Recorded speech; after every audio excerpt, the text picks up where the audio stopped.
રાજકોટમાં વધુ એક હત્યા.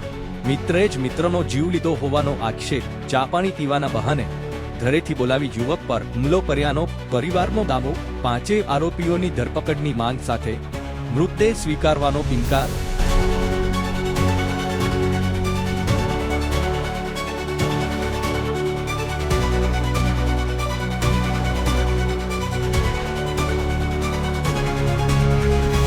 પાણી પીવાના બાને મારા છોકરાને ઘરેથી ઉઠાડીને લઈ ગયેલા.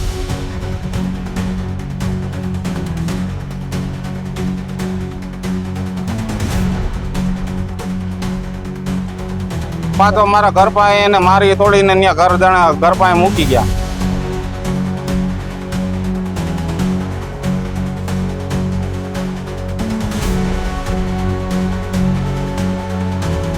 માંગ એક જ છે કે બધાને હાજર કરો 5 જણા. ત્યાં લગી ડેડ બોડી આઈતી ઉપાડતું નહીં. ઘરે અનશેન માં ઉતરવું પડે.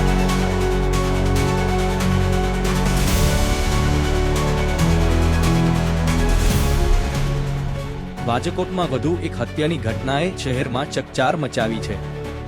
પીડિત પરિવારનો આરોપ છે કે યુવકને તેના મિત્રે ચા પાણી પીવાના બહાને ઘરેથી બોલાવ્યો હતો, જ્યાં તેના પર જીવલેણ હુમલો કરવામાં આવ્યો. પરિવારમાં જણાવ્યા અનુસાર હુમલા બાદ ગંભીર રીતે ઘાયલ થયેલા યુવકને આરોપીઓ તેના ઘરની નજીક ફેંકી ગયા હતા.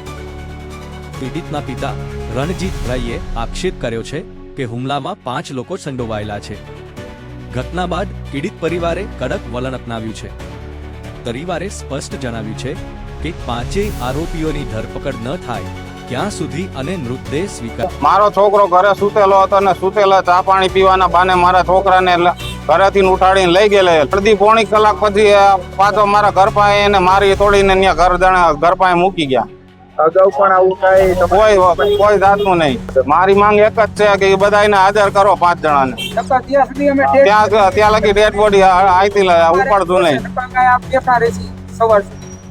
ઘરે અનશેન માં ઉતરવું પડે. કરીશું નહીં. પરિવારે વધુમાં ચેતવણી આપી છે કે જો તેમની માંગણીનો તાત્કાલિક સ્વીકાર નહીં કરવામાં આવે તો તેઓ હોસ્પિટલ ખાતે જ અન્નજળ ત્યાગ કરીને અનિશ્ચિતકાળ માટે અનશન પર ઉતરશે. પોલીસ દ્વારા સમગ્ર ઘટનાની તપાસ શરૂ કરવામાં આવી છે. આરોપીઓની શોધખોળ અને ઘટનાના તમામ પાસાઓની તપાસ ચાલી રહી છે. પોલીસ તરફથી સત્તાવાર નિવેદનની રાહ જોવામાં આવી રહી છે. રિપોર્ટર હિતેશ કુમાર, જી રાઠોડ, 7 ન્યૂઝ ગુજરાતી, રાજકોટ.